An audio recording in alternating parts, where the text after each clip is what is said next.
This is Eric Rutan of Cannibal Corpse. You are listening to the Scars and Guitars podcast with Andrew McKay Smith. G'day everybody, thanks very much for joining me. I've got a special guest on this episode of the show. It is Dave Matrise from Jungle Rot. Now, the catalyst for the conversation initially, at the very least, was an Australian tour. A tour had been booked, and you'll find out why that tour has been cancelled throughout the episode, so I won't mention it in the introduction here.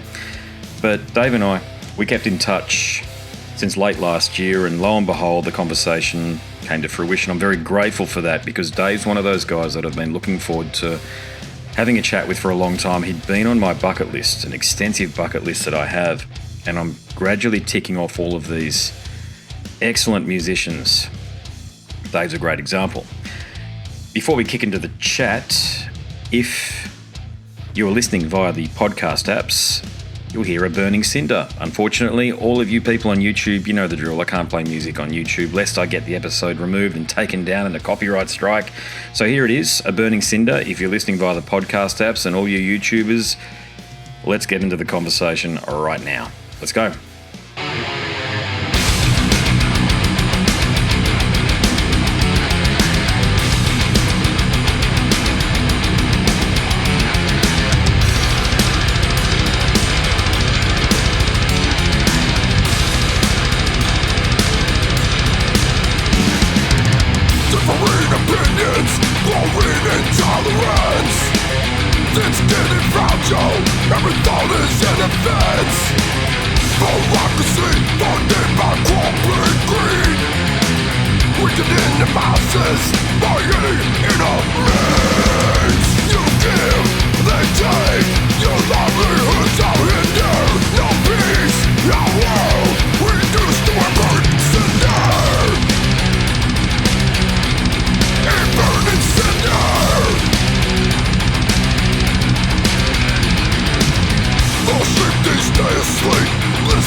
Dave, how you going? Hey, can you hear me? I can, mate. Yeah, loud and clear. Good. Thanks for Good joining morning. me. Yeah, good morning. What is it, 5:30? 5:30 on a Saturday morning, mate. It's a good time to be doing this sort of thing. Great to be alive and doing it. Good. I'm usually up by 5:30 every morning anyways. Oh yeah, what do you do apart from play enthralling brutal death metal? What takes up most of your time for doing that? I'm in the hunting field, the hunting trade. Work on farms and I take people out hunting at the off time. Is that right? Okay, Mm-hmm. yeah. So were you born and raised in Kenosha? Yes, correct. Yep. Yeah. I live Was out in the your county. I moved probably about a half hour, 45 minutes from the city out in the county, built the house. uh-huh. Now, did your family have anything to do with American Motors? One of my uncles did. Yeah, you know about American Motors, huh? Yeah, that was at one time when I was little. That's where all the work was coming from, man. Yeah, that was 2,500, 3,000 people at any given time. Yeah, they actually had a presence here in Australia under their old Well, okay. moniker of Rambler. So Yeah, I know the Rambler. I used to have an AMX. You remember the AMX? I love them. Yeah, gosh almighty, you had an AMX, so the old javelin shape. I had two javelins. That's the full body. Then I had the actual AMXs, the two seaters. Oh, Yeah, my the God. Donahues. I don't know if you know the Donahue edition. Yeah, I do. Yeah. What color was it? Black with the side pipes. Yeah, Oh, it my was God. two-seater posi. Yeah, 390 posi. I remember one of my javelins had a 401 in it. I ended up having a 401 in one of those. Yeah, them were the big cars, man. Back if now you finally see those AMCs finally worth money. Everything else was more money back then. Chevelle always held more, Mustangs always held more. It always seems like AMC was the lowest, but now they're finally up there in top dollars for collectors, man. If you could find them.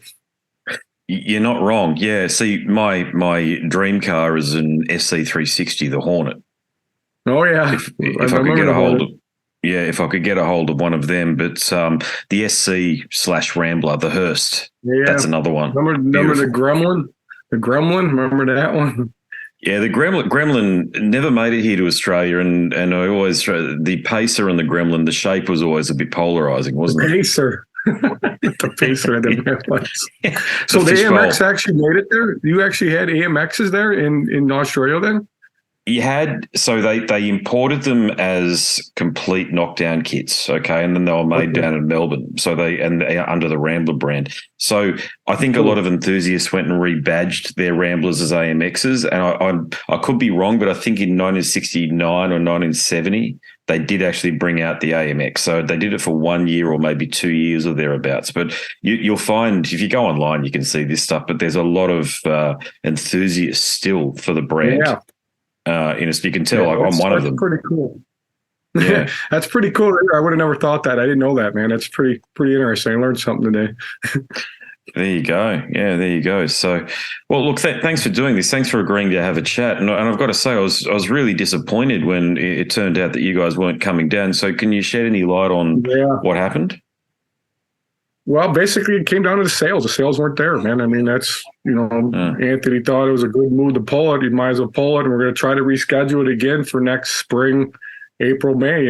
Me personally, we've never been there. I don't think we're a headliner, man. I was trying to hopefully get a big package together to make it work, but he's trying to push us as a headliner, and we ran into ticket issues, But we hope that we come back. He's working on something for April, May next year, and we hope maybe it'll be a better package to get us over there. That's an interesting point about the status of a headliner or whether you come out as part of a package or what have you. Yeah. See, I've known about you since I read an edition of SOD magazine back in 97 or 98. Oh, yeah. Sounds of death. Exactly. Sure, Dave Horn. There you go. Yeah. And you're in an edition that also featured more. We never been over. We never. Yeah. We never been over there, on tour. So it's kind of hard to establish yourself where you're at, in a career when you start, I guess. I don't, but, I was kind of against the idea in the beginning to try to put a better package together because I was worried about this, and it happened. We tried, and we're going to try to redo it again. That's the best thing. Look, you're not the only ones. There's Unsane have just cancelled as well. Look, they're all citing costs of touring per COVID. Now, I get that might be a factor, but I think thank you for being frank about it too, by the way, insofar as the reason for why you weren't able to come out. But I think that Unsane and some of these other groups, I'm sure that the bloke who's bringing you out is a credible businessman who's got his shit together and all of this sort of stuff. But it's a bit of a cottage industry at the moment, bringing bands into Australia from the United States and Europe as well. And look, everything was smashed apart during COVID, as you well know, and things are now being reestablished. And there might just be an issue of saturation, market saturation as well. Yeah, I think it's a combination of both, man, for real, man, because we're getting ready to do a European tour here in the next 3 weeks, man. And, I'm really nervous about this tour because we're actually starting out in the red already. I mean, it's not a good thing. But we're going to try, we'll make it up with the merch, we hope. And, we come back and we break even, or, I got to pay the guys out something, but everything has been up. Our plane tickets from usually going over to Europe, they're $300 more. So now you're looking at, $3, $6, $9, $1,200 more on top of that. It just everything is added up, and in the end, it's just you're over cost, man. But we can't afford to cancel a tour right now, and we're going to make the best of it. And I don't think we're going to take a loss, but I don't think there'll be much of a payout on this next run. Yes, indeed. Yeah. Well, I just hope it all happens with Australia. But you were able to go on 70,000 tons of metal this year. So how was that? That was great. That was our second time being there, and they invited us back, and it was a great time. It's always a good time. You see a lot of people, and it's just a fun, no stress show. It's pretty relaxing. We did pretty good this year. We enjoyed ourselves a lot. How is it? So you're on the boat. You're not in a separate area to the fans, are you? You're having dinner and everything else with the fans as well? Yeah. That's what makes it so cool, man. That's what, it's like one big family, like metal is, that you really are one big family. It's really neat, man. Yeah. Very, very true. Very true. So just in regards to your career, look, you're 11 albums in. Which era or album would you say would be your favourite and the one that you'd show to people if they were unfamiliar with jungle rock? I think the self-titled, I really like that one. I think that one came out well. We got the most, seemed like we started climbing every year. We climbed more, but it seemed like that one took off the launch the most. We toured the most on that one. It just seems like that one got the most, reaction from anything. And I think it's a good one to start out as, and then you can always catch up with the other ones. Yeah, fair enough. Yeah. Just talking about the touring side again, what are your thoughts now? It's almost a decade on from Mayhemfest, of course. And now there were some things that were written about that online, etc. Kerry King had some things to say. What are your thoughts about that now, a decade on? I really don't have a thought on it. He spoke his opinion. I spoke mine. I can't remember what it really was, but I think he was cutting up on some bands on the side stage, and I said my thing and he said his thing, and it is what it is, Yeah, I usually don't like try to get into too much dirt. I'm not a dirt talking guy, That was just kind of like in the heat, in the moment we're on tour, they were kind of doing interviews and this and every night. I had a lot of press every night, and I remember he was running his mouth for weeks before that, and I think I just couldn't take it. And the interview was at the right time, I guess, and I voiced my opinion. I read your commentary just in preparation for our chat here, and I think you're on point back then, insofar as he had an opportunity, I think, to support the bands that were on the bill, but instead he chose to shit on some of the bands. And there are other factors, obviously, at play outside of which bands are on the bill that might lead to some lack of ticket sales or whatever it was that might have been the issue at the time. But look, if you're not going to support bands, don't say anything then if you can't get into a position, because it's very easy. You're in Slayer, you're a guarantee. It's just one of those bands like Metallica or what have you. And you can play in bloody Greenland or what have you, and you're going to draw a crowd just because of the cachet and you've been around for that long and you're just one of the lucky ones, let's face it. But I thought you handled yourself very well, by the way. Thank you.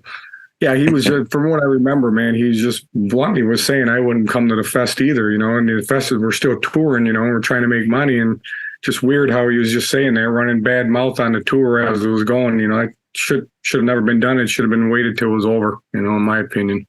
Yeah, agreed. Yeah. But the other thing is, look, you're one of the, in my opinion, you're one of the last underground acts to emerge from the 90s to achieve serious recognition. And as I said, I found out about you guys through SOD magazine. And but you are at a point now. Talk about Slayer being able to play in Greenland or really anywhere and pull a crowd. But you're also one of those bands. If you're a metal fan, you know about Jungle Rot. So you've already mentioned the self-titled album there, but was that the episode or the epoch in the band's career where you realised, hang on a sec, we might actually be doing this as a career? No, I think I've been doing it for a career for way before that, man. I just, I think if anything, it just kept us going to write the next album, because you never want to go backwards. You always want to go forward. And I just think we always look at climbing that ladder. On this last one, we still see that we're getting better opportunities at festivals and exposure still coming. So we're still climbing that ladder in our career, man. The thing with genre, what I think is, we came out a little bit too late when the greats came out. We came out in 95, and I think, the timing wasn't right for us. And, the heavyweights got signed and they're still here today. I've always told everybody in this industry, no one's really going to try to rise up to the next level until the heavyweights go away. And I don't see them ever going away ever, man. So I'm going to be stuck where I'm at forever. I think the next, maybe in 10 years, these next generations like Frozen Soul and 200 Stab Wounds, they might be the next headliners of today, Yeah, I'm hearing you. Yeah. Because eventually these bands are going to get old like me and we're going to fade away. Yeah, I got to say, I never thought of death metal as being something that would continue. I'm in my mid-40s, and where even Trey from Morbid Angel is pushing 60 now, and got grey hair. And it's not that it's weird to see it over you. Of course, it's a completely natural thing. We age, we get older, we advance in our life. But to know that death metal, in a way, it's I used to say it was dad's music, but I'm sure you got plenty of grandparents at your gigs, if you know what I'm saying. People well into their 50s and 60s. Yeah, I mean, it's cool. Like seeing that. I like seeing it when they come with their kids, the next generation, and we've seen that wave come. How our generation, the next generation, now we're actually on the third generation, that generation. So it's kind of, that's one of the good things about touring too. When we tour, we've been seeing the same fans for years. They come out and support us, and we know their kids when they're yellow and they grow up. We see it all happen. It's pretty neat, man. Hey, what's the biggest challenge or obstacle you've had to overcome throughout your career? Not sure, man. The biggest obstacle would be somehow just trying to keep this band going. It's amazing I keep it going. It's every day it's an obstacle just trying to keep it going. And, I live it 7 days a week, 24 hours a day, but not too much, just keeping the guys together, the band, that's the most important thing, is keeping it fun and keeping us together, the core, that's the hardest thing. I've always said, in music, the most special thing is finding the 2 or 3 or 4 guys that share that same dream and want to share it together, and that's very hard to do. Have you had personnel issues within the band where you've had to act as, when I say the manager, you've had to manage personalities and issues and that sort of thing, or has it been more of a case of, you're either on the bus or you're off the bus? I think it's you're on the bus or you're off the bus, pretty much, man. Yeah, because the wheels are always rolling. We don't have time for bullshit. I mean, we got to keep going forward. Yeah, it's pretty much you're on or you're off. I like the way you put it. Have you still got those 4x12s, those speaker cabinets that have the band name and Boston to the side? Oh yeah, the Vaders. Yeah, we got them. The Vaders. Yeah, I love Vader cabinets, man. Yeah, that was a treat, man. We end up doing. I don't. Adam for quite a long time, man. He's from Wisconsin, where I'm from, but about 5 hours away. And he always told me, you got to try these cabinets, and we want to endorse you, why don't you do it? And I remember talking to him at a fest. I'm like, I don't know, man. I like my Marshall, I like my Celestians. I remember him telling me, do you actually think, that's the best speaker out there, with the technology today and this and that? I'm like, you're probably right, man. Well, he ended up supplying the backline for that festival. And we end up using it. And I was like, yeah, they're pretty good, man. They're hot sounding. Well, I said, yeah, we'll do it. We'll do a deal, man. So we did a deal with them. And then I remember I had no idea those were even going to look like that, man. They just showed up And it was like, oh my God, it was like, we won, I mean, it was at that time, it was like the Orange County of cabinets. I don't know if you remember, like Orange County choppers, it was all customizing, and it was unbelievable. He was the first company to customize cabinets, and it was amazing how they turned out. I wish I had one in the room here. I'd pan them around and show you, but they're in the trailer packed away. So they're still going. They're not banged up or beaten up from on the road. No, we put covers on them. I made like old, like the original covers from like Marshall cabinets. I went to the music store and got them cardboard boxes that they ship them, and I just cut the bottom and slide them right over, and they got like little cabinets covers that go over them. Yeah, they're perfectly perfect. Epic. Yeah, I always remember that. I remember you guys doing a video on that a decade ago, or whenever it was. And I'm thinking, wow, why aren't more bands doing this? Because that is so cool. Yeah, they really launched him, man. I mean, because like I said, he was the first to doing that. And when they showed up, when I got those, I remember I was like, oh my God, we win. For once we win. Because to this day, every time we go out playing with them, somebody says something when they see them. How can you not, Yeah, definitely, yeah.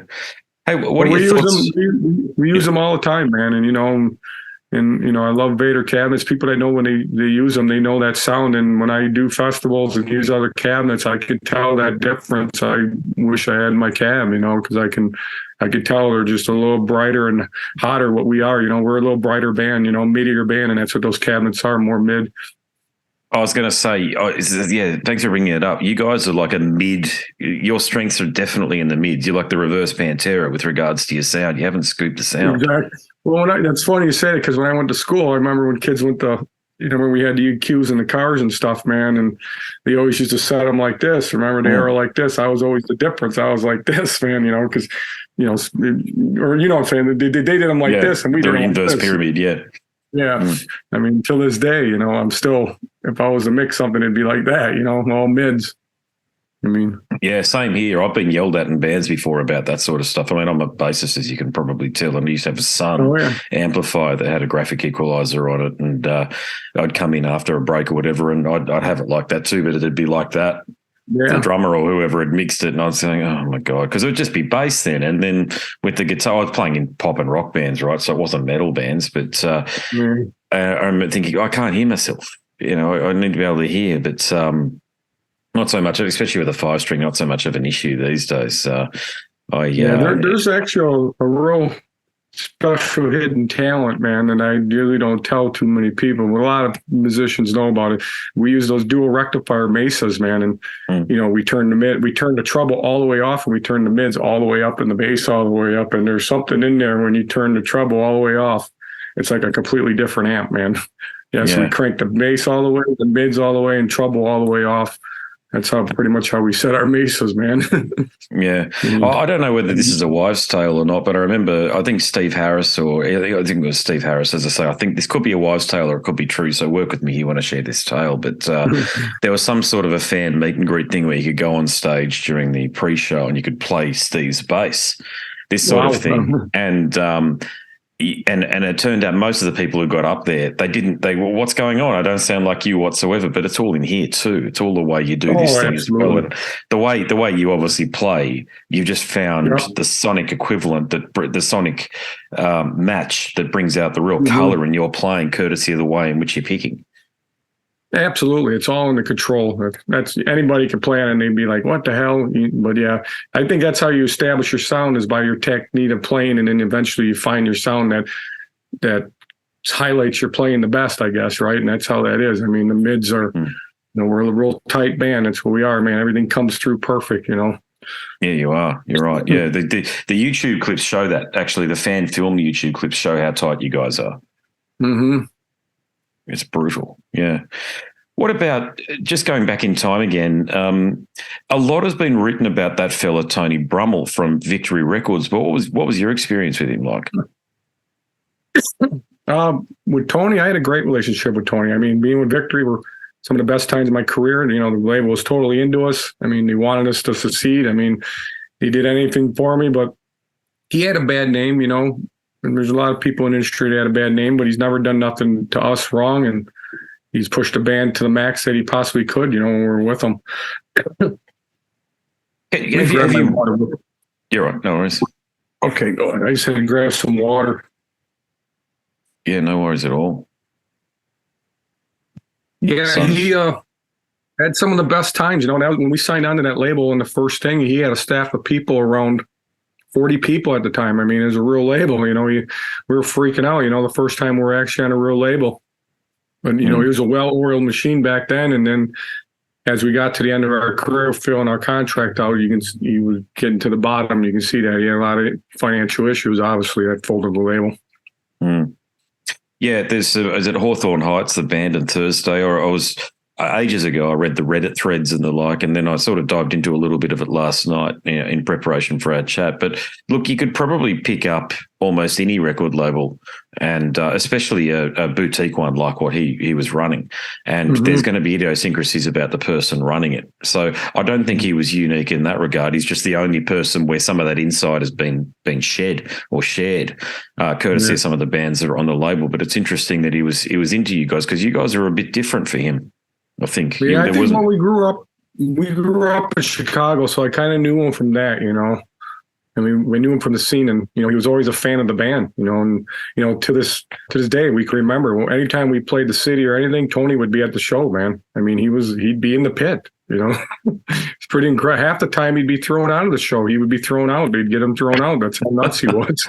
I mean, yeah, multiple times, man. I mean, the guy was in. I mean, it was great. I mean, that's in our sense, that's what you kind of want, is a boss like that. That's he's in the pit for us, man. Yeah. Oh, well, there you go. There's another side of Tony Brummel. I'd love to have a chat with him, actually, and just get him to. I doubt he'd do it, but I'd love him to just share his story. And he's got a lot of stories. He's been through it all. He's self-made man. He started that label from nothing. A lot of people talk bad about him. Everybody's had their experience, good or bad, but I can't say anything bad. He's, like I said, some of the best times in my career with that label, and he did anything for me, whatever. That was the reason why we signed to him, because, we come off another label. I think we were off of Napalm. We did a 1 album deal with Napalm, and, back then, you're releasing 20 to 30 bands at a month. 2-3 would get by only, and then the rest would just fade out. With Victory, we were the only death metal band, so it was all priority.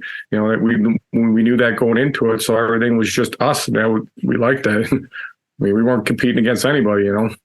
No, that was definitely the case. Yeah, and you guys also had something to do with Jamie Jaster when he was first starting out. Yeah, he put out our first release. Yep, he did our first one. Yep, our demo, Pure Death Records. He put that out. I'll actually be seeing him pretty soon, because we're doing the Milwaukee Mayhemfest coming up in another week. I don't know if you heard, he's doing the Milwaukee Mayhemfest. If you ever hear that one, he's bringing it back. So we're excited to play that and see him talk about some old times. Yeah, he's a machine, Jamie. He's been doing it now for so long, hasn't he? And he just, I think he understands what this is all about, what death metal and extreme metal is all about. Yeah, he does a lot for the industry and music, period, man. He's a great spokesperson, and he's true metal. That's for sure. He never lost his roots, man. Never lost his roots. No, definitely, yeah. Hey, I'm gonna do a bit of a left turn here. I was just talking to Blitz the other night, Blitz from Overkill, that is, about these sort of topics, but political and social issues and the like. Do you have an interest in politics at all? I stay away from it, man. I got too much time to worry about myself and keeping myself healthy.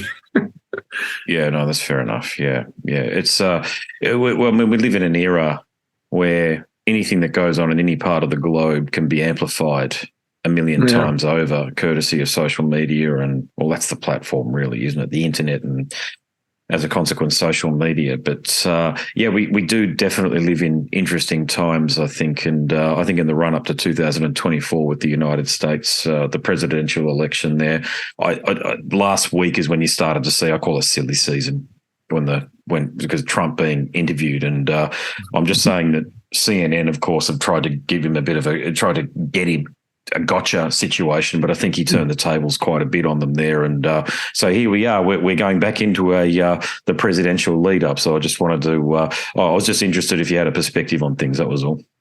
Yeah, just I learned over the last few years, man, that you got to watch what you say, man. That's for damn sure. It divided a lot of people, and I don't want keep it going. I just want to end it. No, that's fair enough. Yeah, but isn't it interesting that fans I'm definitely not left wing at all, right? But a lot of my favourite bands are Faith No More, Dead Kennedys, this sort of thing, and they're all lefties, right? But I could always go, that's a separate thing. Their political views and the views that they have on social issues and the like is completely separate to my absolute appreciation for their music and even some of their lyrical content. But a lot of fans get caught up in this thing, and the polarization, if you like, they buy into that, and they can't be fans of a band if they have a whole different political perspective. Yeah, I plead the fifth. That's all I can say. I do say one thing: I'm pro guns. That can lead you anywhere. I am pro gun rights. I mean, I make a living with guns, so there's a flip side to all this. There's a lot of people that make a living like myself off of guns, and I'm one of the persons, man. I mean. Well, that's a very misunderstood aspect of American culture, I think, globally speaking, because it's the first thing you hear a lot of these idiots belt the United States about is, you got to ban guns, you got to stop guns. And of course, they try to make it a binary issue, which is ban guns or keep guns or what have you. And it's something about that frontier culture of the United States, of course, and you also had a civil war as well. So you've got a lot of this legacy, if you like, this right to bear arms, if you like, and I think it's a very admirable aspect of your culture. Yeah, it is. We're never going to let it go. I mean, it's something that we fight for every day. It's on, every day it's a battle to keep them rights, but we're never going to let them go, man. I mean, no, yeah. What would you say to somebody who was looking to get into firearms? Where do you think they should start? What was that again? If someone was what sort of dog have you got there? Actually, I have 4 labs. 4 labs. They work for when I do the hunting, the guiding. I train them, and they're all Labradors. I got 2 blacks and 2 yellows. Okay, gotcha. Yeah.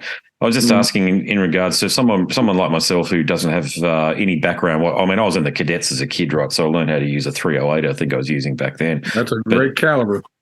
Yeah. And one of my second favorite. I love a 308. Oh, really? Okay, there you go. Yeah.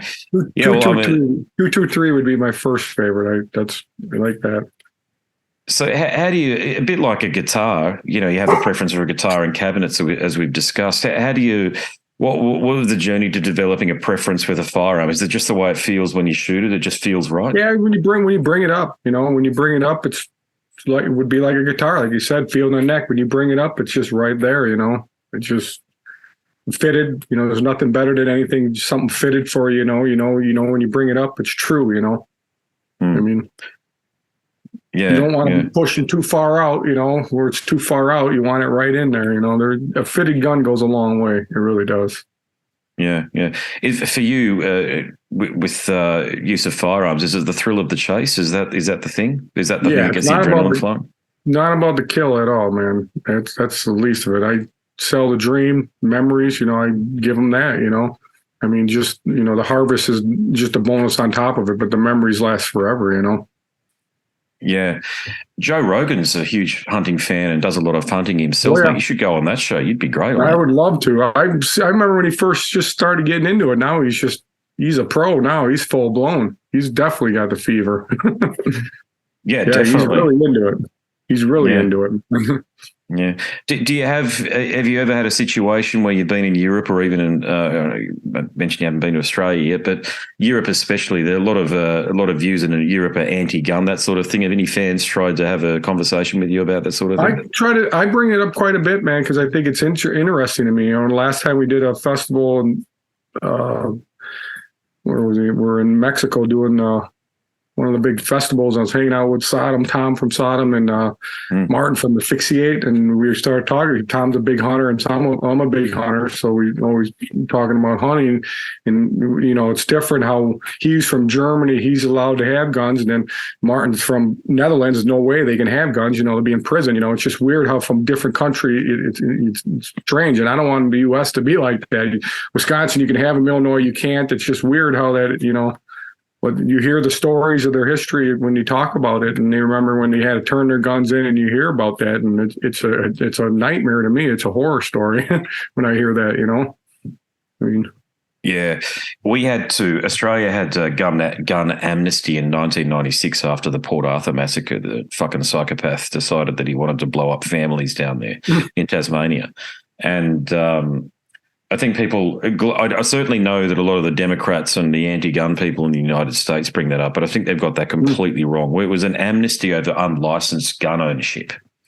Okay, that's really what that was about. And I don't think anybody is, certainly nobody on a political platform is advocating in the United States this is for gun ownership without a license. I think that's very important. But the whole idea that we in Australia here went through this amnesty,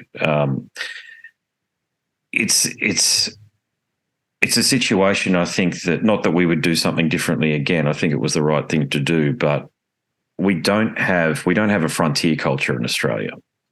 Mm-hmm. So it was very easy for us to give up our guns and not really lose anything, if you like. And the other thing too is if I want to go and we don't have the livestock, if you like. I don't know.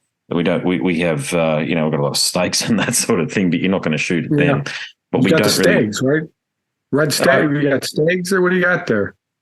You depending on where you live, the United States, Australia, like the United States. That's how it is here. That's how it is here too. The more north you get, the more game you get into. Yeah, New Zealand have got a lot of elk. I think they've got an elk issue there, and I know as soon as when you get into regional New South Wales and parts of Victoria, there's too many horses, too many wild brumbies. Oh, yeah. So they cull them from time to time, but I think that's a government thing that does that. I think they hire people, obviously. Yeah, we have an issue with that here too, because they run wild in the West, and they and then they interfere with the wildlife of the elk and stuff, and elk can't feed, and they're taking the feed. Actually, the horse is the king of the king out there of all of them. Yeah, we have a wild horse problem as well. They've been trapping them and stuff as well. Pigs, the big issue here in Queensland is people go pigging. Yeah. Yeah, we don't have them here, man. In Wisconsin, we don't. If we see pharaohs, we're allowed to shoot them all year. But Texas, other states, it's out of control. You can't shoot enough of them. I mean, they're the damage that they do every day is you can never get back. Yeah, you get a lot of the greeny types. Around where I'm here, you get cane toads as well. They're absolute bastards. They're mongrels. They destroy native habitat. They're a menace to the ecology, if you like. So, I'll tell anybody, mate, I get a bloody golf club and I go whacking with my daughter. We go toad whacking because they're bastards. Sure. But yeah, no, it's for anybody who was interested in, learning and going shooting. Do you think that they should go to a rifle range first or a gun shooting range first? You should take a course first, a course, definitely like a multiple choice course, even a field training course, you do a lot of hunter safety training courses. I think that's the way to start out. And then that introduces you and shows you the right from wrong. And then, absolutely start at a range for somebody that knows what they're doing to teach you the right way first instead of the wrong way. And I think that's the problem with a lot of people. They never were taught properly. And that's why there's so many issues with guns, because you start out young, you're going to respect them the right way. You started older, you lose respect for anything, in my opinion, right? No, I agree. Yeah, I agree. Yeah, no question about that. Yeah. Did your family, did they introduce you to guns? Is that how it worked for you? My dad did a little hunting, but my uncle was a big hunter when I was young. Every weekend, he took me my whole life. Every weekend, we hunted every Saturday and Sunday for rabbit and duck and pheasant and everything. And that's how I eventually came into it and started guiding and just stayed right into it. Yeah, very cool. Yeah, very cool. Mate, I'll make this one thereabouts my last question for you, but you've lived a very dynamic life, clearly. When's the autobiography coming out? That'd be cool, man. I don't know if it would sell, but it would be cool, man. I do kind of live the dream. I do the hunting and the music, and I live a good life, but I couldn't do it without my wife. She supports me, of course, and but yeah, it's been an interesting life. Yeah. Well, I hope to see you down here. I hope that tour does happen again. I think we're going to make it, man. I think we'll be there in April, May next year. I'm pretty sure we're going to be there. We're going to make it happen regardless. And I hope the second time around it works out, man. We might try to do something. I don't know. I've been talking to Anthony for a while. We're trying to figure something out, how to just try to get some promotion down there for 3 months before it or something. We're trying to figure something out, man. We'll be down there. I mean, more interviews like this. I need to do more stuff like this. Yeah, that's the only comment that I make. I don't know Anthony from a bar of soap. Didn't even know who it was behind the tour or what have you. And but with a lot of these cottage, I call them cottage, the cottage industry of touring and the like here in Australia. They're not doing the grassroots stuff all of that well, unfortunately. And I'm not aiming that at Anthony specifically. I'm simply saying that, like, I this is my hobby, right? I'm a journalist, but this is my hobby, so I talk to people all the time. So I've got a pretty good read on when people are coming into the country and I reach out, or sometimes people reach out to me, but how easy it is to have a chat with people. Yeah. And I think being able to have a conversation with a lot of the hobbyists, the people like me, mate, that's really important. It's really important to spread the word that way. Yeah. Because you might get you might go on YouTube and the conversations get a couple of thousand watches or what have you. But I think of that, you're going to pick up 4 or 5 or 6 people that are interested and they're going to go to the show as a consequence, and they become enthusiastic and then they tell people. So yeah, from their perspective, I hope they do a lot more and they organise these sort of chats for you. Yeah, I hope so too, man. I mean, he seems like he's really in it. He seems like a nice guy, and we're excited to work with them, come over there. I think we'll make it work, and in the end, everything will be good. Yeah, indeed. Yeah. Well, thanks for doing what you're doing. I'm a fan. Be awesome to see you guys out here. So good luck with everything, mate, and look forward to that. Yeah, thank you, Andrew. Did you pick up our last one at all? The last album? Call to Arms? Oh, yeah. I tend to, my fandom sort of sits just in the nature of things, sort of like the turn of the century, that sort of thing. But yeah, I've had a couple of listens to it, man. Yeah, nice work. Right. I'm just wondering, did you buy? Did you find it? Do you see any of our stuff there from Unique Leader? I'm just asking about the label. Do you see anything? Does it get over there, or is it pretty much just find it yourself and order it when you see it? Pretty much order it when I see it. But whilst I'm talking to you, I know Spotify, do they do things via territories? I don't think that they do, but let me just check for you. I never knew that either. I always wondered if it was on the Spotify and by you, or. Yeah, no, A Call to Arms, that's where I listen to it. It's on Spotify, mate. I mean, that's these days you're on Spotify, or excuse the term, you're camping, meaning you're just not, you're not under the, you're not really out there getting it out to people. And mate, it's on Spotify, and let me see if it's got it's all there. There's no worries whatsoever. Yeah, it's all there. You've got when I go, I don't think we do it via territories, but mate, you're pushing 1 million streams for A Burning Cinder. That's not bad.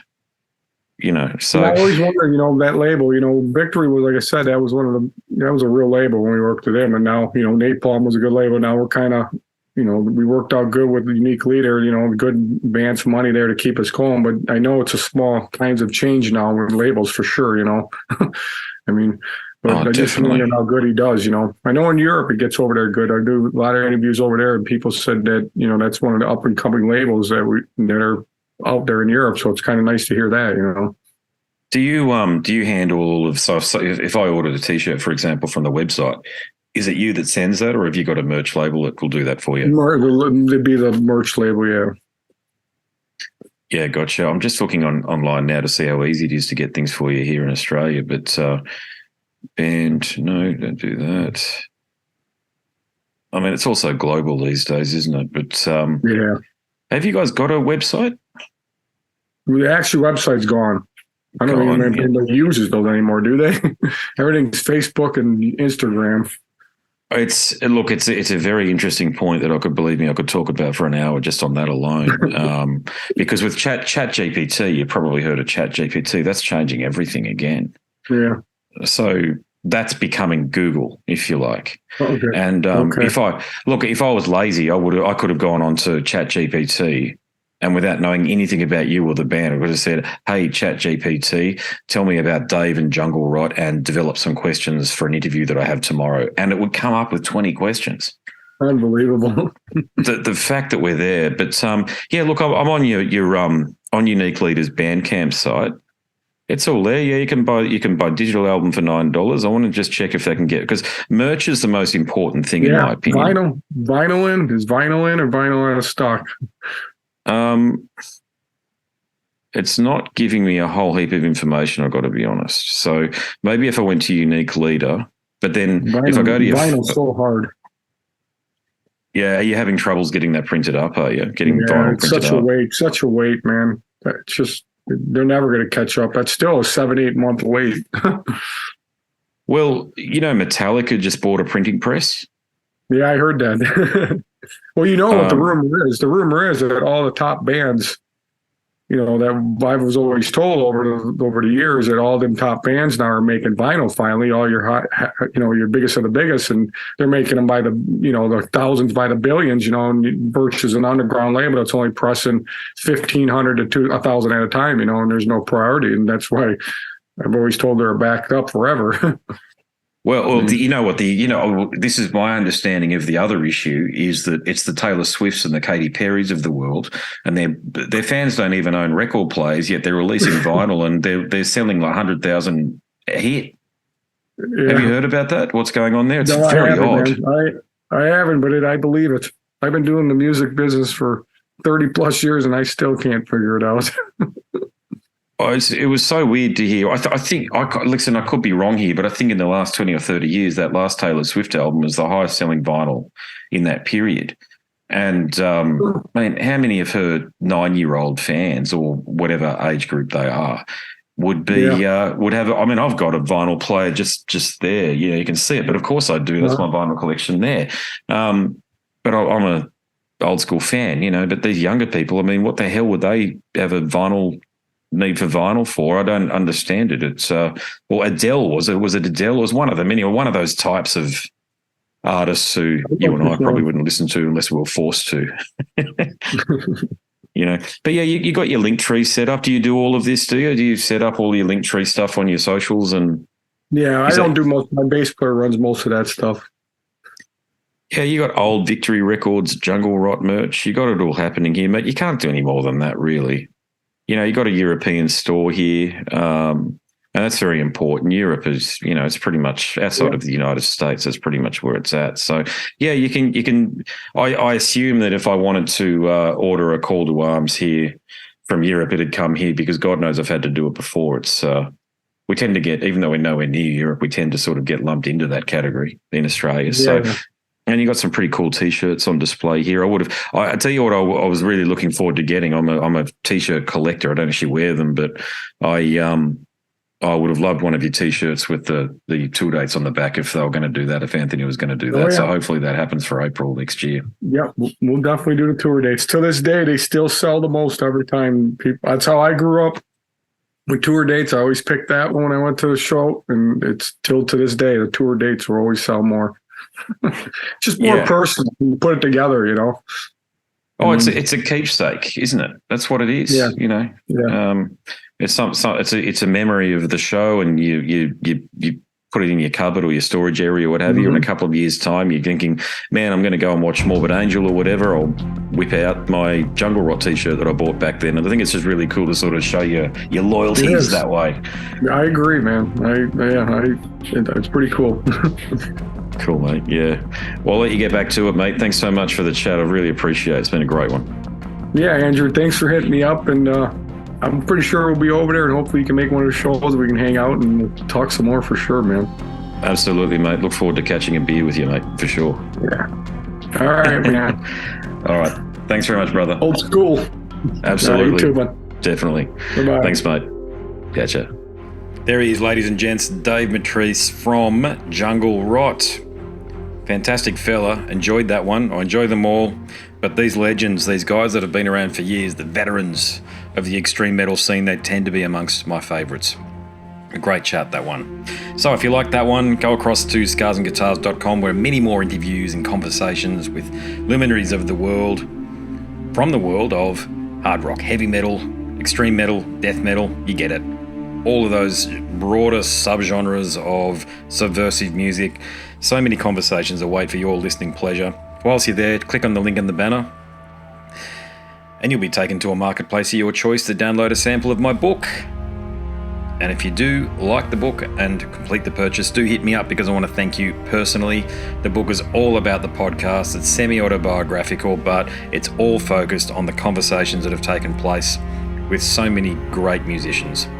So that's it from me. My name's Andrew Mackay-Smith. I'm the host of the Scars and Guitars podcast. There's more information about the book coming up. But until next time, it's a very good bye for now. This is Eric Rattan of Cannibal Corpse. You are listening to the Scars and Guitars podcast with Andrew Mackay-Smith. I've been the host of the Scars and Guitars podcast since 2017. The first musician I interviewed for the show was David Vincent from Morbid Angel, and things have just snowballed from there. In all, I've posted almost 650 podcast episodes featuring conversations with many of the leading lights of rock, heavy metal, and beyond. It just got to a point where I thought, I need to write a book about all this, so that's exactly what I did. In Scars and Guitars Volume 1, you'll read a heap of deep reveals and commentary, such as Des Fafara talking about Coal Chamber and why the band will never return. You know, if you're a band just starting out, you need to hear me. Do not start a band with partners. Ever. Yeah, wise words there. Sage advice, mate, for anybody. Don't ever, because I can't go do Coal Chamber right now unless I get others involved. Phil Anselmo talks about the episode in his career which gives him the greatest sense of accomplishment. I think the staying power of the fans and the staying power of the songs, you know, whether it's Pantera, Down, or Superjoint, the fans remember the songs. Alex Skolnick from Testament confirms that, yes, playing the guitar in Ozzy's band is anything but an ordinary gig. Will Silent Oz from Dimmu Borgir write a book? Pa from Sabaton gives advice to people who want to start a band. Look at the team around you, look at the bandmates. If the guys want to be on the stage, then it's all cool. If the guys want to be backstage, then it's not going to be cool. Current and former members of Cradle of Filth discuss the band's seminal 90s material. Read about the reaction to George Lynch and Mark from Suicide Silence's comments when they throw shade at then President Donald Trump. We have this idiotic monster, you know, this egotistical, self-aggrandizing, complete piece of shit in there. I just can't understand how we've gotten to this place. And yeah, we kicked a hornet's nest with Sepultura. Percussive overlord Gene Hoglan talks about recording with Chuck Schuldiner. Chuck was always, he was very open-minded, and he was into having his musicians that were playing with him just reach out for the best stuff that they had. Phil Campbell from Motorhead discusses what it takes to get sober. John Five answers his critics who dismiss his tenure with Marilyn Manson. You know, my name is John Five, and Manson gave me that name, and I had some of the best years of my life in that band and learned a lot. And we get the lowdown on Treyarch Zagtoth from those who would know, including his mother. All across Scars and Guitars Volume 1, there are moments of tension, relief, tragedy, exhilaration, and throughout it all, you'll obtain insight that I believe no one else has managed to obtain from many of your favourite artists. So treat yourself. Scars and Guitars Volume 1 is currently available as an ebook with a print edition on the horizon. Follow the links attached and download a sample. I'm sure you'll be compelled to read the whole book.